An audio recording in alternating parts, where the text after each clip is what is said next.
Hello and welcome to Season 2 of the NGO Whisperer Show. My name is Carolyne Opinde. I am the founder of the NGO Whisperer. We are a consulting business that provides technical support to nonprofits so they can successfully impact people's lives. Joining us today from South Carolina in the United States of America is Raushawna Price. Raushawna is a consultant who works with organizations and individuals to bring out their awesomeness. She's also an author, an international speaker, and a coach. Raushawna, welcome to the show. Thank you. I'm glad to be here. Raushawna, you are known as the giver of awesomeness. Tell us, what is awesomeness and how did you get the name the giver of awesomeness? Yes, the giver of awesomeness. And awesomeness is your gifts, your talents. We all have them. And the giver of awesomeness trademark came to me when I was updating my LinkedIn profile. I was in a situation where I was considering what else I would do with my life after having worked in corporate America and in public education. And I needed to update my profile to reflect the things that I had been doing. And I wanted to go beyond the title that may exist in terms of the organizations I'd worked in. So I sat there at my computer and I was like, okay, God, who do you want me to be in this world? What am I supposed to do?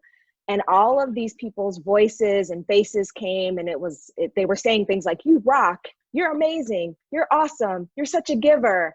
And then the phrase giver of awesomeness came, and a small voice said, trademark it. So I did. And from there, I've been building my business and helping organizations and individuals understand that there are gifts and talents that are needed to be given to the world where you are. And in order to do that, you have to be a giver of awesomeness. That's wonderful. That's really wonderful.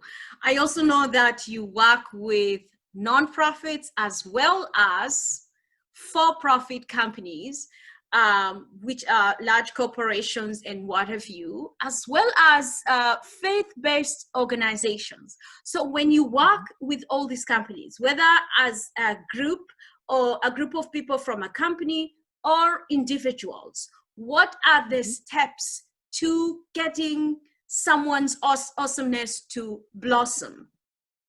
Yes. So step one is to start to listen.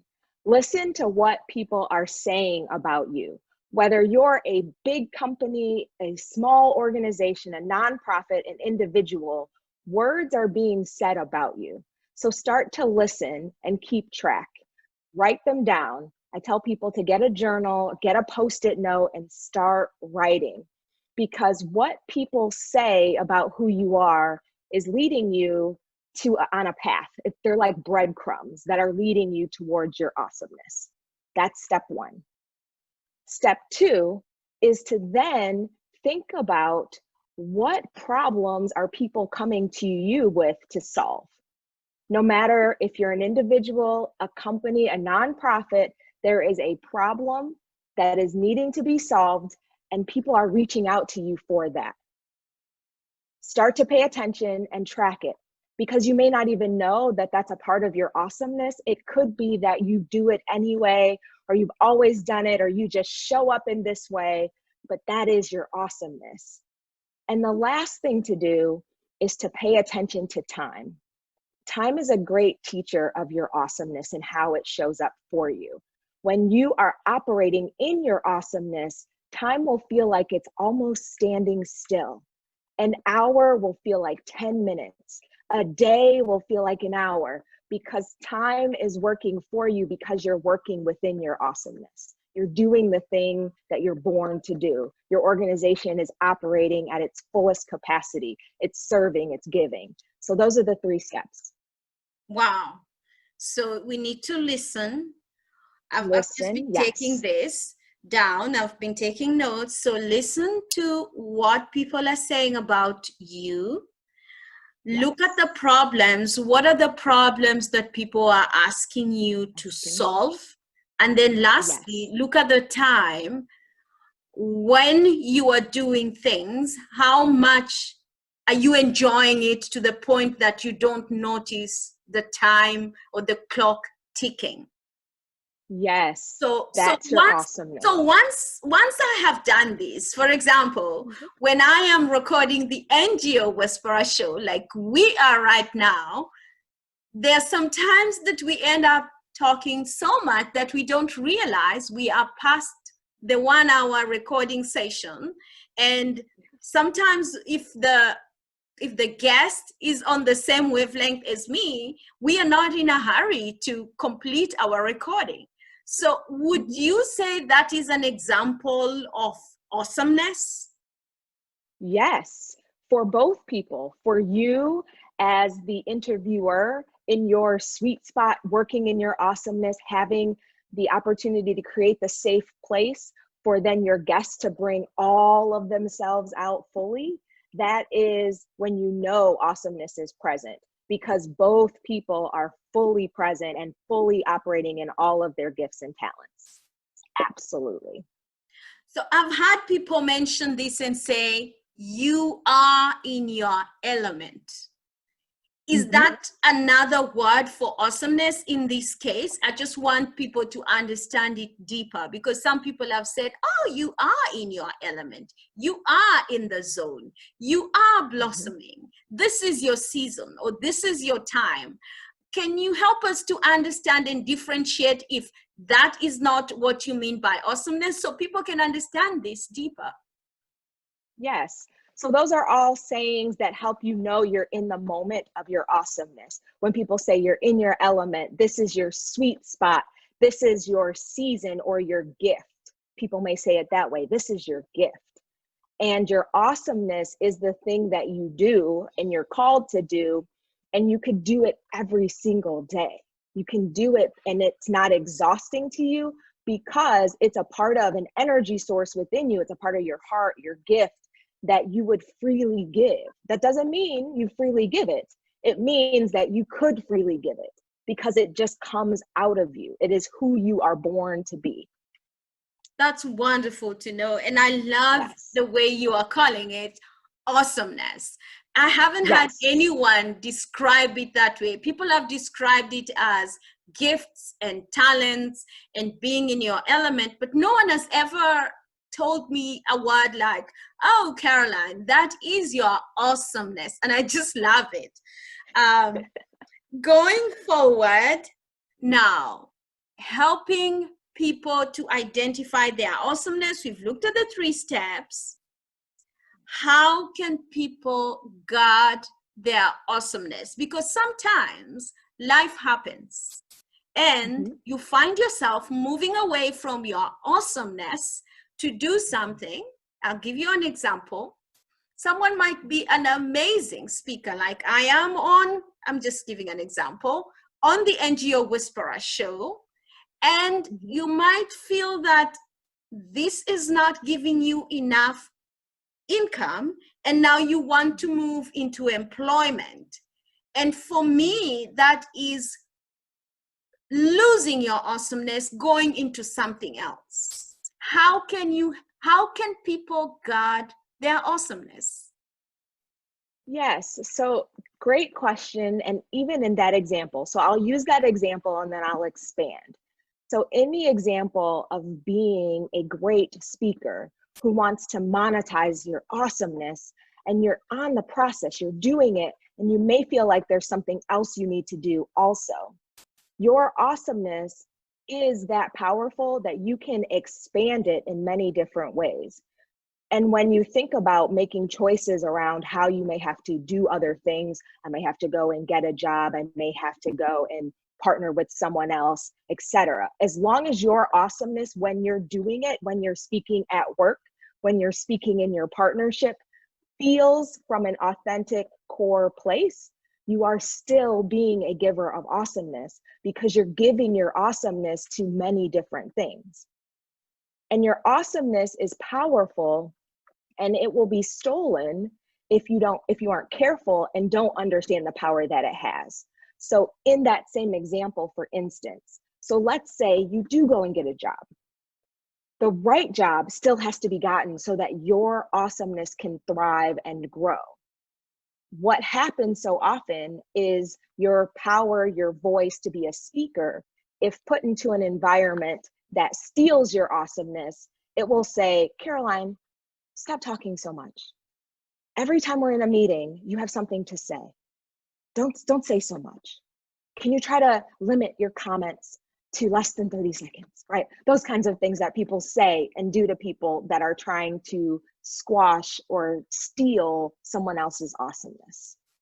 And that is how you have to first understand your awesomeness exists, and it has to be in environments and places where it can thrive and expand, because that is what the awesomeness is meant to do. That's the gift and the talent that is given to you. And awesomeness, the root of it and how it came, is from a biblical place of God, because he's an awesome God and he's put his power inside of us. We all have it. Whether you know it or not, whether you call him God, whether you call it something else, it is something that is uniquely yours. And it is yours to give to the world. Wonderful, wonderful. The example that you've just given is so relevant to me. You know, I'll tell you, so many times I have been in meetings when I was in full-time employment, and people would be just like, oh my God, you are just going on and on talking. Why do you always have to ask so many questions? And why do you have to do this? And I realized, you know, at some point it kind of, especially if the person is in a higher position in the organization, you almost feel like, oh, I need to keep quiet. And the opposite of, you know, if you stop being awesome, you become sad at work. You are not happy. So there are times when I went into meetings and I promised myself, I will not ask a question. I will not do anything. But you know what that did to me? I was very sad in that meeting, and everyone noticed. Mm-hmm. You can't hide it. It's a part of who you are. It's a part of your natural ability. And for all of the listeners out there, everyone has something. Even the people, even the higher ups are trying to tell you who you are. That's why the first step is to start to listen. Even when someone says something negative to you, they are still pointing out your gift, because the gift that you have, the awesomeness that you have, they're drawn to it. They might not need it or want it or know how to harness it, but it's something that they know about you and recognize. And when you recognize it for yourself, you can decide which environment do I need it to be in? Where do I want it to go next? And you take your awesomeness and give it to the world.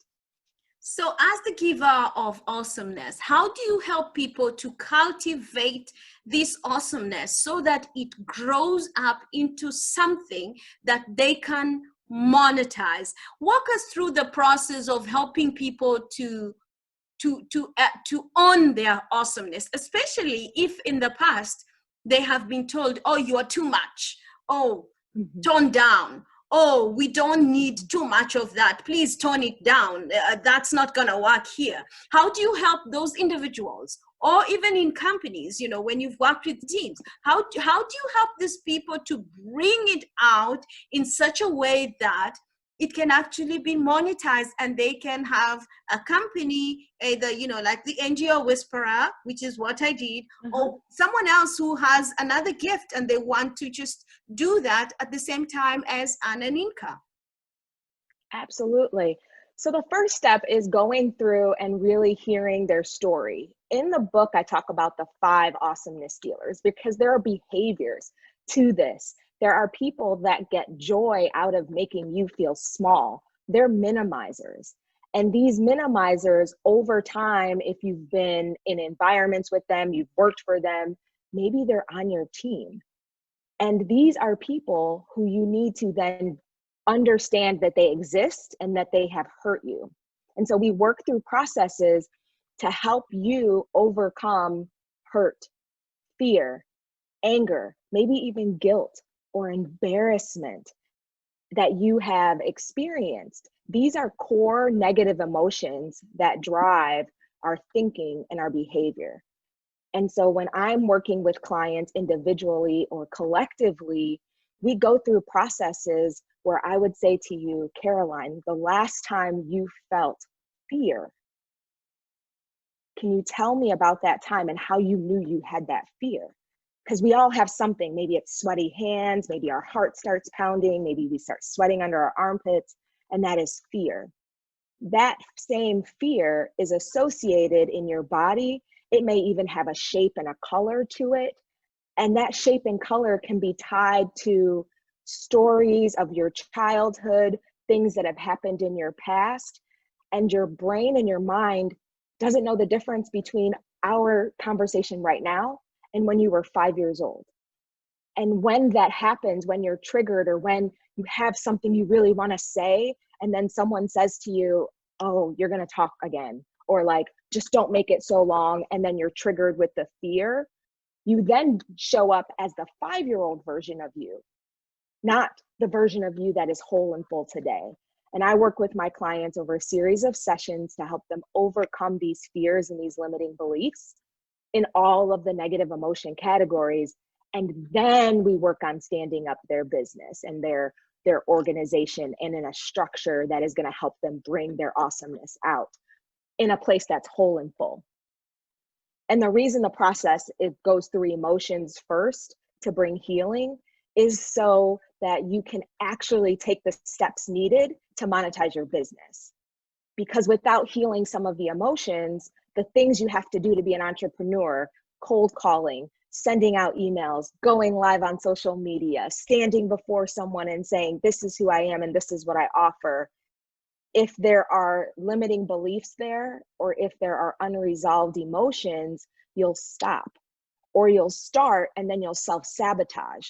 You'll say, we're not doing that anymore.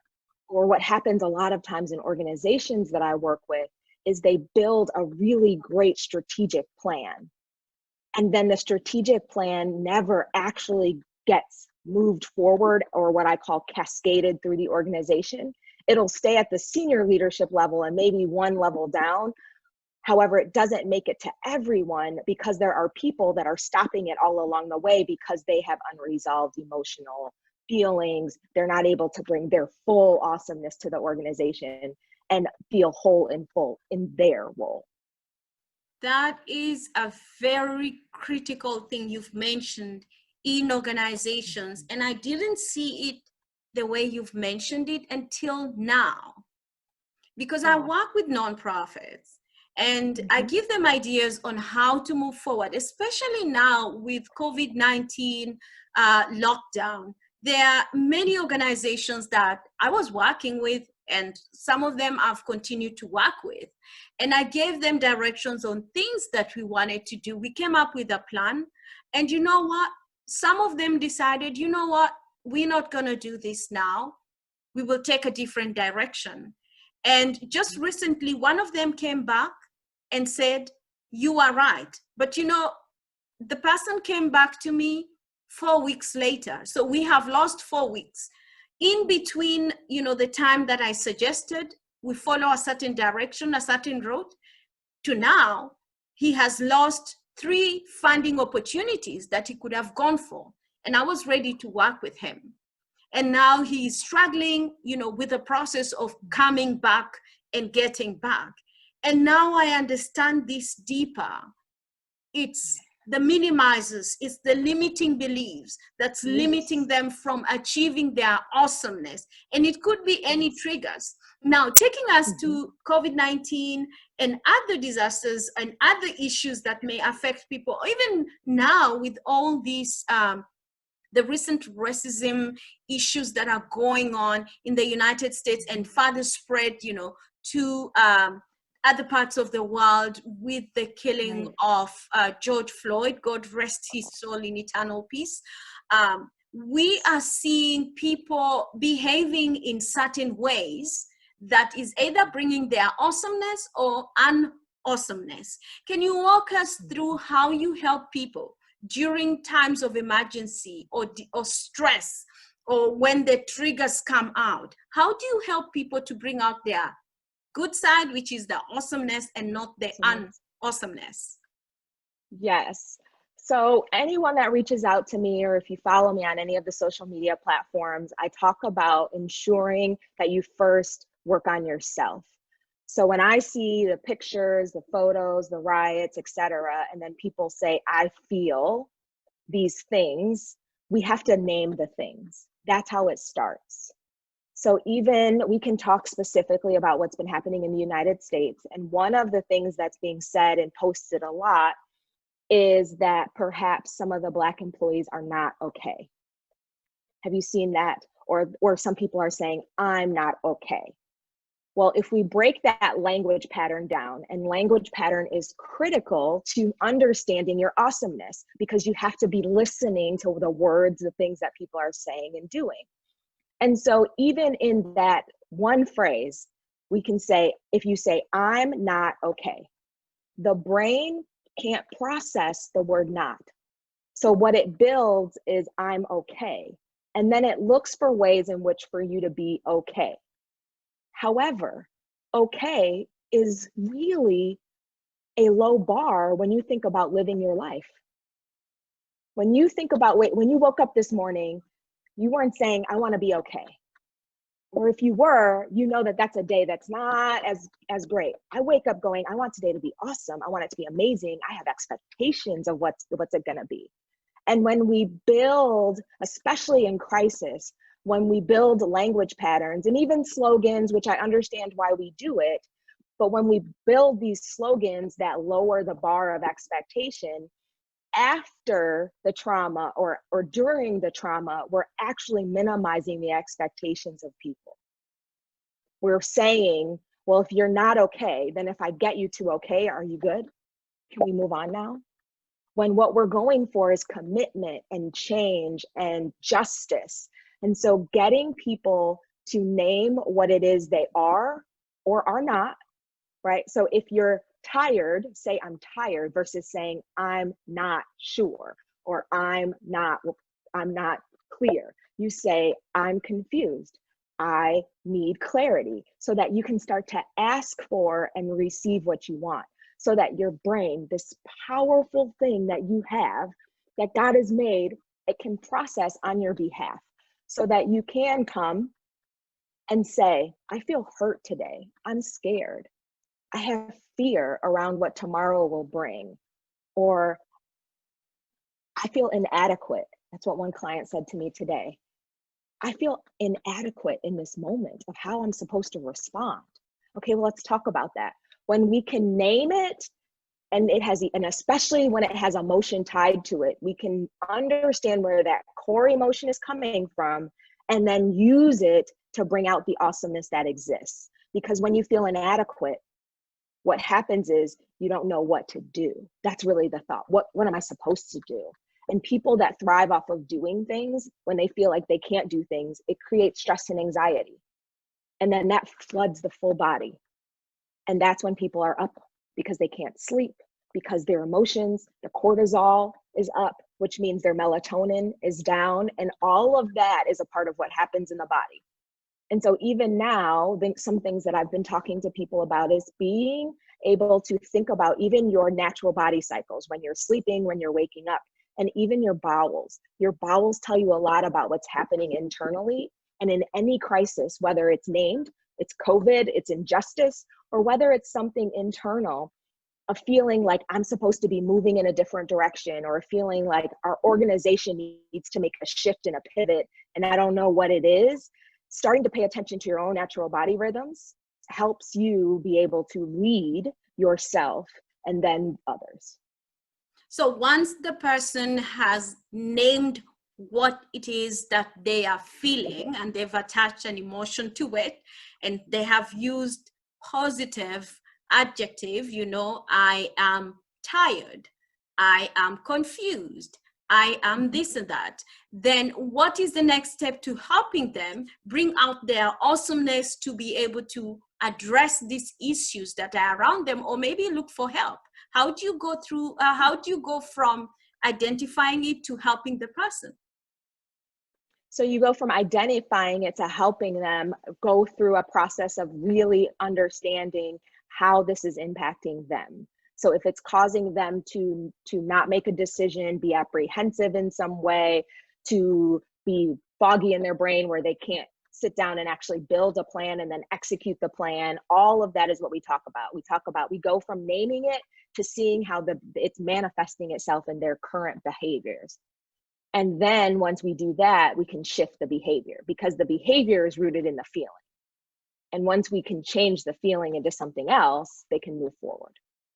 Share with us examples of how you worked with organizations to address these issues, especially in instances like the example that we had, where you have a strategic plan and someone in between, maybe a middle level manager, is blocking the process, or maybe someone in the senior management is blocking the process. Walk us through how you work with organizations, because with individuals, I suppose it's one person, so you're dealing with one personality. But when it comes to an organization, you're dealing with many personalities. How do you go through the process? Share with us.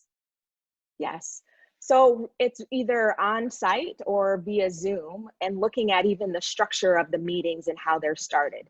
There is always, and I say always, and I don't use that word a lot because it exists, there is always a pattern that exists in how people are moving through a day or a meeting. There is a sense of we sit down, we start, whether it is online or in person, there is what I call this dance, and everyone is in the dance doing it, whether they know it or not. So-and-so sits here, or so-and-so starts, and then everyone then plays their role. And as a consultant, I observe these things and call them out, asking questions. Why, when the actual topic was put on the table around making the strategic plan change in your department, you've shifted in your chair? And people will go, no, I didn't shift. One client of mine was like, I did not. That right there is like, okay. So when you become closed, that's actually the sign that there's something there and we need to explore it. And as a consultant working with the clients that I do, I'm very involved, and my team is involved, because we have to name it. Otherwise, you're going to keep doing it over and over again. And when we broke it down specifically with that one leader, what the change represented within their team was in an area that they are limited when it comes to emotional intelligence. So being able to now start to have an opportunity for them to be able to interview their own candidates was a change they really didn't want to make. They didn't want to be able to do that, because they're like, if I have to pick every single person and I'm not emotionally intelligent, people are going to find out. And then I'm not going to be known as the leader, the strong leader. And so they were continuing to say, no, we can't do it this way, and block the process because of fear, their personal fear around what the organization was doing and how it would impact them. Does that help you think through that one? That is very useful. And I believe all the nonprofits, executives, and the leaders who are listening right now can begin to see patterns in their organizations, even in staff meetings, and how staff meetings are conducted, or senior management meetings are conducted, and to tell if there is a blockage or anything that is minimizing the awesomeness in the team. Right. Now, to take us as we wind down, how can people really identify their awesomeness and support others in the team to identify their awesomeness? Now, not as individuals, but as a team. I'll give you an example. When I work with organizations, as a consultant, just like you, I go in, and of course there are people who I work with on a very close basis, like daily or weekly, and there are those who come in to provide support once in a while. And for those that I work with very closely, I can already tell how they will respond when I propose a change in how they work or how things are done within the organization. Now, how can teams that are working together identify their collective awesomeness because there are teams that are good, great, and do amazing things together, and there are teams that don't work very well together. Yes. So the team is made up of individuals. So each person has to have at least one area where they know they're awesome and know that that awesomeness is theirs and be willing to give it. Teams that have each person have operating in their awesomeness will be a great team because you can position their awesomeness. So you and I on a team together, before the team, we can be a team, we have to talk about our awesomeness. Carolyne, you are great at asking questions and putting out information and summarizing. Okay, and Raushawna, you have this information around awesomeness. How are we going to put this out there? Well, Carolyne, you ask the great questions, and then Raushawna, you give the great information. We're being a team right now, and we may not even see it that way, but that's what happens even in broader teams. Every single team has roles, and everyone has to be willing to play their role. What can happen if people are unsure of their awesomeness, or perhaps the awesomeness inside of them has been stolen, or they feel less confident in it, they will try to be in another person's awesomeness, or they'll feel like, well, you're getting more time than I am, because they have unresolved issues within themselves. That's why all team members have to be willing to bring their full awesomeness together for the team to rise. And how do you help people to communicate this in the team? Because sometimes I have been in teams where we all know so-and-so is not great at doing certain tasks, but no one is willing to tell them, you know what, you are really good at doing 1, 2, 3 things, but not this.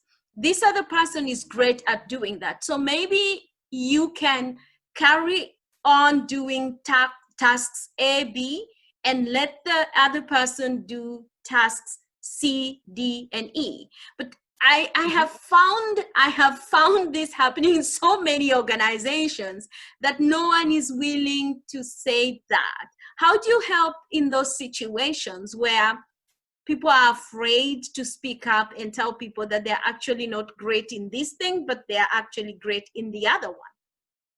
Yeah. So what I do is I tell people to tell them what they're great in, period, and position them in their great thing. So often we want to tell people what they're not and then tell them what they are. We just get rid of that first part, because again, the brain can't process the not.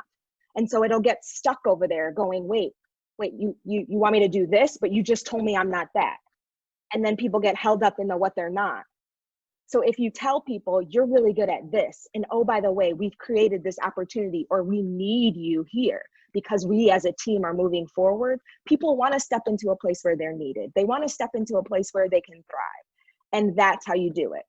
By really, as we talked about before, the language pattern matters. So shifting the language to, you are great at this, and we're giving you an opportunity. We want you, we need you to be a part of this, is how you position each team member in their awesomeness. And the things that they're not good at, they probably know it, or they've been working really hard to prove to somebody that they're good at it. And you can let them off the hook by saying to them, you're awesome over here and we need you over here. I love that. I love that so much, because every manager, every supervisor who is listening or watching this episode, it's really important. What you have just said has just opened up, my mind to see different people that I work with and how I can position them in their awesomeness by just letting them know, this is your area of awesomeness. I would like you to focus on that. Let's forget about the other things. This is where I want you to grow into, without telling them you are not great at the other things. I love that very much, because it even me listening to it myself, it just brings out a positive outlook to how I feel about myself. I know we are in an interview and you are talking to me, and I just feel positivity, and I feel, yes, I can, yes, I will, and I'm great at this, and oh my God, I cannot wait to do more of this. That's the feeling that I'm getting just from this conversation. Now, as we come Yes. to the end of this show, you provide support to organizations, not just in the United States, but also looking at expanding to other parts of the world. How can people engage you? How do you work with organizations and individuals? Yes. So my organization that works with individuals, and how I do that is we start with a conversation. So my core business, Erie Success, is actually the name of the full business that runs the consulting agency. And Erie is where eagles build their nests, and every leader wants to soar. And that's what happens when you're giving your awesomeness. So eriesuccess.com is where you can go to connect with me so that we can have a conversation. That's how we start. What's happening now, and what do you like about what's in your organization, or what needs to be changed? And we talk specifically about the leader. Who are you as the leader? What are you feeling as the leader? Because whatever you are working on individually is manifesting itself in your organization or in the organization you're leading, whether you know it or not. There are small signs that are pointing towards whole, full, healthy, thriving, or places where we need to go in and do work and make sure that we get that whole and full so that you can move forward. That's how we start. Ladies and gentlemen, it's been such an honor. It's been such a pleasure to have Raushawna Price join us today on the NGO Whisperer Show, focusing on bringing out your awesomeness in your relationships at work. And I believe when you are awesome at work, you'll also be awesome at home and everywhere you go. Thank you so much, Raushawna, for joining us today. Thank you for having me. It was a pleasure. Thank you so much. Ladies and gentlemen, as we end this show, we invite you to go to our YouTube channel, like, comment, and remember to subscribe. It's all about connecting people, raising funds, and impacting lives.